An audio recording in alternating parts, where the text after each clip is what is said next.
All right, so hey everybody, it's Fran Harris, and I'm very, very excited for my special guest today. We're celebrating 20 years in the WNBA, which I obviously cannot believe. And my goal is to talk to as many former professional women's basketball players as I can. And I do have the privilege of interviewing a woman who has a couple of distinctions. Number one, you played in the ABL, you played in the WNBA, and you won your national championship on my home court in Austin, Texas in 1985. I'm salty about that still. Welcome to the show. Adrienne, how you doing? I'm doing great. Thank you. Thank you so much for having me. Last time I was so upset when I couldn't be on the last show because of technical difficulties. I didn't know how to hang out on the Hangout. Yep. And, but I'm excited. I'm sorry about that. Actually, a friend of mine, one of my teammates just posted that video up of us winning the 1985 championship against, who we played, NLU, Northeastern Louisiana, and then in the championship against Georgia Tech. And, Teresa was salty against me all of my career. I could tell every single time, every point that she scored, she was reflecting back on it. Yep, that was crazy. So most people don't even know your name is Adrienne, let's be real, because you're known as Goody. And so people are probably watching going, who's Adrienne Goodson? Yes. Her given name is Adrienne Goodson. Goody. How did Goody even come about? Well, a part of the last name, and then it was my Uncle Skip's nickname, and so it just ran through the family. He was Goody. I ended up being Goody. My brother was Goody. It just was one of those things, and everyone was always toying around with my name because it was Goodson, so it was easy to make a joke about. That's a great nickname. Let's talk about the WNBA, Adrienne. And you've played a lot of professional ball. Can you believe it's been 20 years since the WNBA? No, not at all. It just seems like yesterday, especially when I look at pictures and I look at old teammates and I look at old footage and different things like that. I just cannot absolutely believe that it's been 20 years. It's flying by, but I'm glad that it's still in existence. When it all started, there were so many naysayers and so many doubters, and we still have those people, but it's okay. Every single time, it gets shot down, it comes back harder. We rise, and we will 1,000 times again. What was it like playing we were just glad that we didn't have to go to Turkey at the time, to China, to Russia, and all those places. Exactly. So the money was good. Mm-hmm. Having the opportunity to play in the United States, to continue your career, for people to see you who maybe hadn't seen you play since you were at Old Dominion, great university, great coach in Marion Stanley. What was it like for you to realize a lifelong dream by playing here in the States? Wow. It was absolutely amazing to get the opportunity because it started for me not in the WNBA. It actually started in the ABL. The leagues were running together. And so I was playing in Brazil, and, God was just setting it up for me to come home. He was setting it up for a lot of us to come home. I just happened to be playing with Val Whiting, who was playing with me down there in Brazil, and, Stanford University, well-connected, Jennifer Azzi, just all of them. They were very knowledgeable about this league that was getting ready to start because the headquarters is San Jose, California. Yeah. And so she just told me about it, and I filled out the application, sent it in, and then all of a sudden I'm trying out, and then I'm home. The East Regional player, Dawn Staley, and then Lisa Leslie was started to play, but she decided to go in the WNBA. Yeah. So we brought Marta Sobral over from the Brazilian national team, and we played, and that just opened up the door. And then the league folded for the ABL, and then we all got, not all of us got drafted, but they put a lot of our names in the draft pool, and we got drafted, and I got drafted in 1999 to the Utah Stars. And it was great, the opportunity to play at home still and continue to be around all of those great basketball players that I was around since I was 14, 15. We all grew up together, Fran. Yeah. But we still got the opportunity to play with each other, even when we were overseas, we were still around with each other. And then we get to get to be home and be in front of our families and, play in front of people who haven't seen us in a while. And, your fans at Texas and Old Dominion and, UConn is growing, Tennessee. All of these people get to see the players that they saw before they hadn't seen in a long time. So it was beautiful. It was awesome. I mean, for those of you who did not know that the ABL even existed, do your homework, look at the history books, because the ABL was full of ballers. Yes. The ABL was so strong. It was amazing what the collective strength of women's basketball players that played in that league. It was a precursor to the WNBA, and then it existed for a couple more years after the WNBA. But what was it like to play in the ABL, Goody, and then hear about the WNBA? Was there even a dilemma in your mind in terms of whether you were going to go to the WNBA? Even if the ABL had stayed around, were you considering going to the WNBA? No, I mean, I was absolutely comfortable where I was. I mean, that was a fantastic league. They just had the family concept, and, we were in some great cities, and we met some great people, got some exposure to some different companies, and, they were helping us, other players, find jobs after they finished playing with different internships. And, I just love the people the co-founders of the league, and they were it was so family oriented. It was kind of like playing for San Antonio when I was in the WNBA. I mean, they're just so family oriented. They just take you in, and that was that whole atmosphere. Imagine that, just the atmosphere that was only in San Antonio, but being throughout a league. And that's the way it was. And it was just a great experience. And I have to be honest, I wasn't thinking about it. I wasn't uncomfortable. I was making great money. Yeah. And, actually I was getting paid more than I got paid in the WNBA. So there was no reason for me to leave. There wasn't any reason for a lot of us to leave. But, it did happen, and it did make it stronger. We had other players that we started to play against, and, we all blended together. So now everybody who was the best in the country and also internationally were playing together. The great thing, I talked about how we're connected from the college level, but there are lots of 6 degrees of separation from us. So I played in Houston my first year. I played in Utah my second year, and then I retired and went into television. And then I did the television for San Antonio. Yep. You played in Utah. You played in San Antonio. Like, I can't get rid of you from 1985. See? That's because you need to start love me, Franny. You got to love me. And then it'll go away. You keep saying this comment to yourself. Let it go. I'm sorry for the championship floor. I mean, Texas was nice, though. It was. Good steak. Amazing. So you played in some great organizations in the WNBA. When someone says WNBA at 20, did you think the WNBA would last this long? No, if I had to listen to everyone else. If I had listened to everything that they were saying in the press, if I was listening to everything that all of the fans were saying, if I was listening to any of the naysayers, then no, I wouldn't have believed that it was going to happen. It wasn't going to be here in 20 years, but it's here. And that's nothing but God. Yeah. We just, all of us, we're all praying women in that league.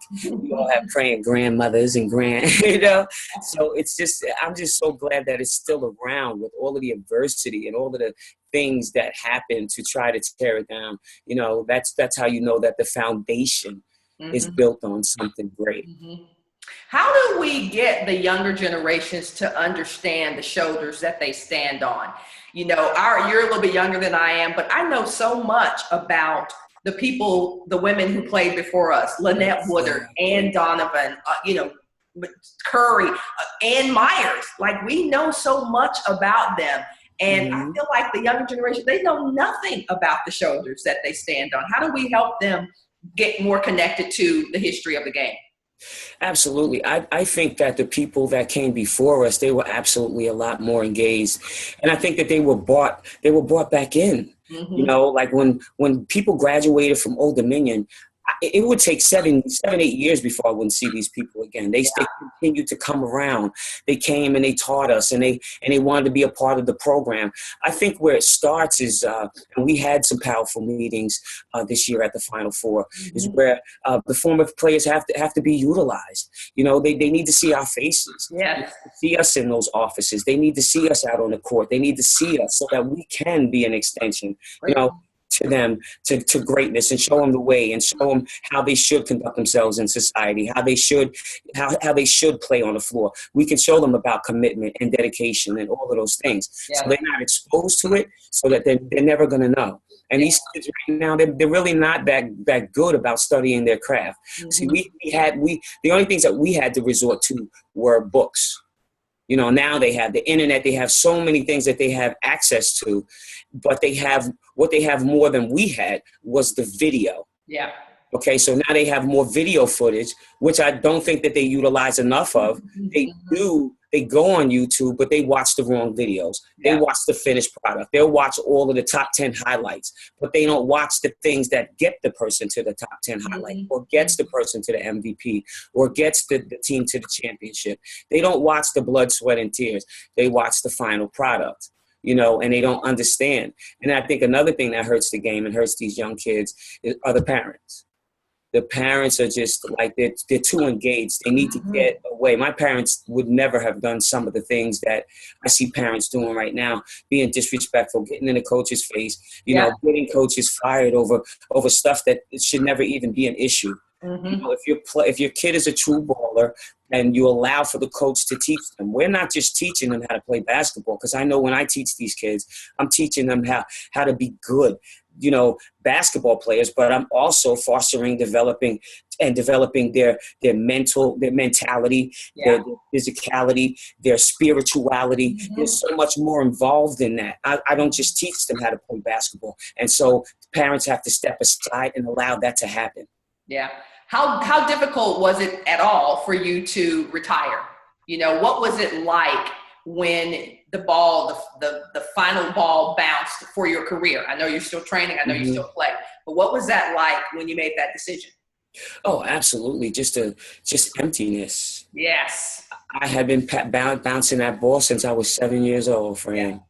And I was bouncing it outside the door of the PAL, because of the PAL, the Police Athletic League, because they wouldn't let me play until I was 9. So I was outside the door going, yeah, okay, all right. Will you let me in? Okay. So that's how it started for me. And I'm doing this, and I love this game, and I dropped everything. I wanted to be a swimmer. You know, I swam. I was good at mostly everything that I'd done. But once I touched that basketball, that was it for me. And then I just wrote it out. I wrote it out.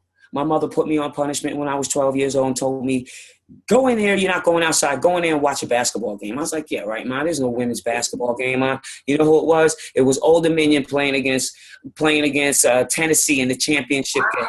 Yeah. Against Big O. It was Big O against Nancy and Ann and Anderson. Okay, so I watched the game. It's over. I come in the kitchen. I said, Mom, I'm going to Old Dominion University. She said, Adrienne, get out of my face. You're still on punishment. I said, okay. And life just did what it was going to do. Yeah. You know, and then 4 or 5 years later, I am playing in the championship game, Old Dominion against Georgia. Yeah, amazing. That's crazy. It is, you know, we didn't have the WNBA, the ABL, and professional leagues to aspire to when we were in high school, we were in college.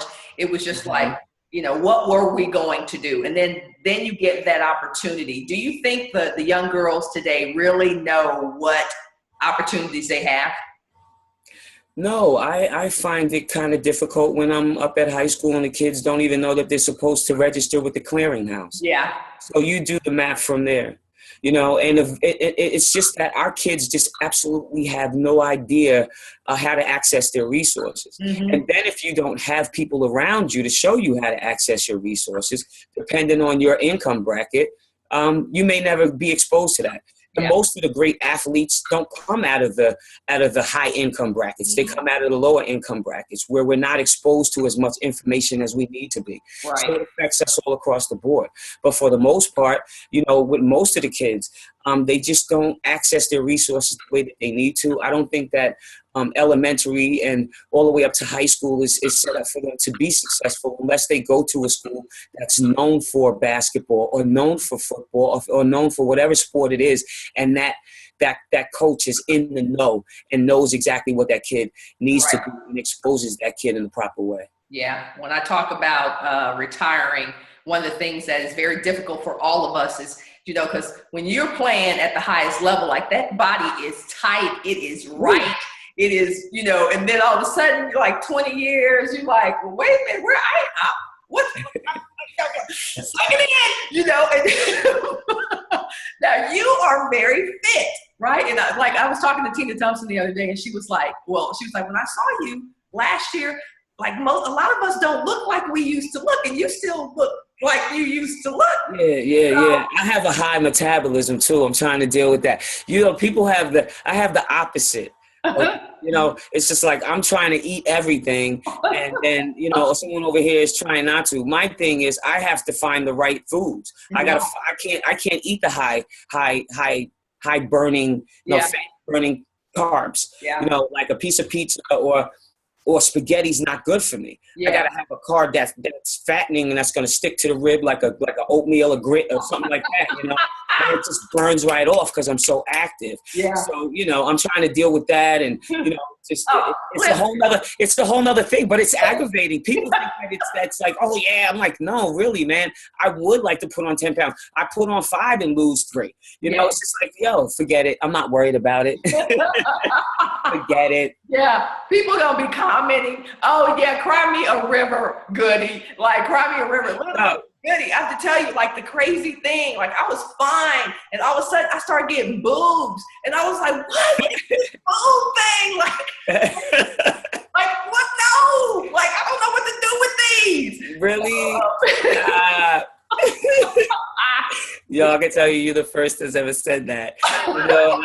Seriously, I've just been in the no boob at all club ever since I've been a kid. I think that was all of us. I look at some of our old pictures and I'm like, look at those bodies, like tight, no boobs, just like, you know what? That's what it is. And it's funny to look back at pictures and look at your teammates. When I say, okay, you can only tell me about 3 teammates you had that you will never forget. Who would those be?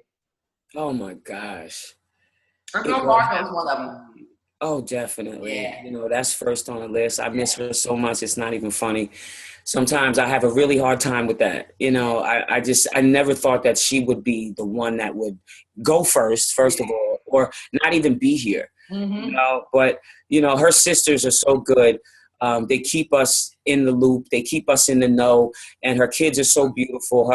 Her oldest son he's so athletic. He's great in tennis.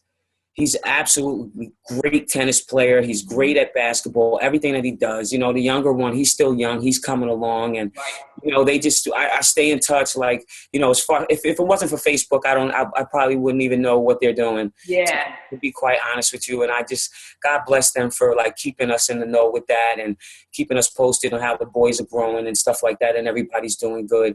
The second player I would have to definitely say I was the most impactful, or that I'll never forget, of course, is going to be Medina Dixon. Mm-hmm. I played as a freshman watching her, and then my third is Tracy Claxton. Yeah. Watching them play, I mean, that was the reason why I became such a great rebounder, watching them. I mean, if you even just go to the Facebook highlight that's up there on my page right now, you'll just see them flying across the rim. Yes. Yeah. And it was a battle in practice to, like, get a rebound. And when you did get a rebound, Tracy was like, get out of here, girl. You better get on my face with your little freshman butt. With her squeaky voice. Yeah. And just going off on people, man. And, Medina was just she was so finesse. Oh, my God. That's why they called her the Ice Woman. I mean, she really was the female version of Iceman Gerving, and I got the opportunity to meet him in San Antonio, and I was just like, I remember your finger roll. Yeah. And just she called it a finger roll. Yeah, he said the finger roll. And he said, look, he said to me, the first thing he said to me, you know what, Goody? He said, I don't know too much about them X's, but I sure do know about them O's. Love it. Yes, I love him. And just the opportunity that it provided for me to get to meet some of my icons in the NBA and running into these guys and going to these all-star things and all of these different meetings and actually sitting next to Shaq and actually sitting with Kobe and actually having conversations with Allen Iverson and being around all of these great players, you know, and then Bill crossing over and coming into the WNBA and just getting the opportunity to tell him how much I hated him as a person. I mean, that was awesome. And then you get Michael Cooper, you know, watching him score layup after layup after layup against the Boston Celtics because he just would just annihilate them, just getting steals. And, you know, I'm sitting and I'm like, everything is so surreal. I know you have the same experience and you can go on and on with, you know, with just things. It is. It's amazing the opportunities. And, you know, I think our generation probably knew in a sense what we were getting access to. Like, it's amazing to be able to sit in that classroom, not only with just the women, but of course the guys as well. Who do you like in the WNBA now? Who are some of the players that you like? You like their game? Ooh, wow. There's a couple of them. You know, like I always loved Cappie Pondexter, and I think I probably was just partial to her because I did an article on her in Slam magazine. But, you know, just a fantastic player. I love the way she plays. She's just athletic. I was sad to see her leave New York, but they brought Piff in there, you know, who's just another prolific player. I mean, basically all of the kids that came out of Rutgers, you know, with Vivian, you know, Essence Carson, we lost her. She's out there in LA. I'm looking forward to watching her play. What's her name? Is her name Kalia Copper? I don't know. Yeah, that's a good point. She's playing in I can't remember who she's playing for. I think it may be LA Copper. She's one of the rookies that's in the league. Of course, Dawn Staley's kid. She's just ridiculous. Yeah. Ridiculous. Tamika Catchings, I look forward to watching her with her farewell tour. You know, we get farewell tours now, Franny. And that's what's up. You know, Candace Parker, that's my girl.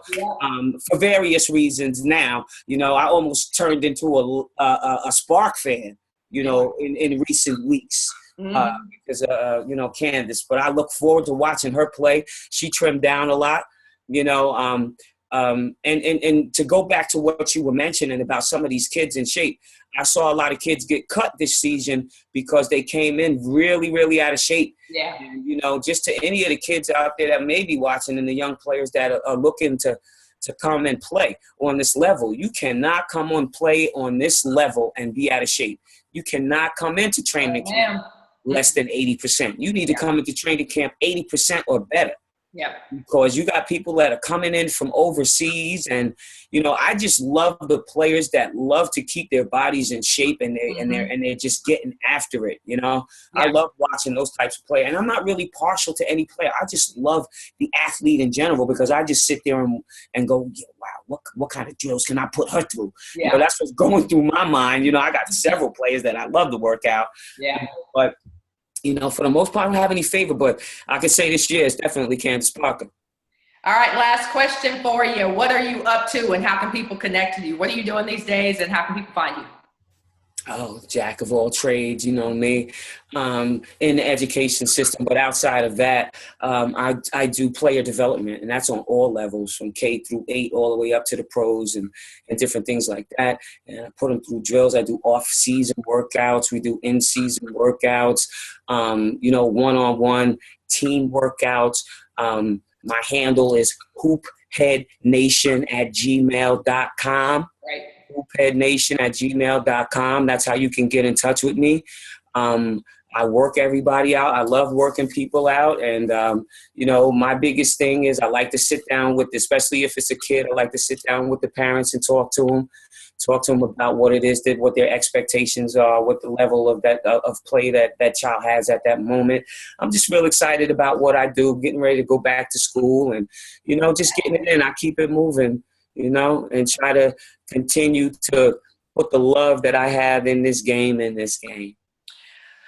One thing you would say to someone watching right now who aspires to play either professional basketball or another sport, male or female, what's your favorite quote? What's the quote that you want to send them out with? Elevate your game, baby. Elevate your game. Good.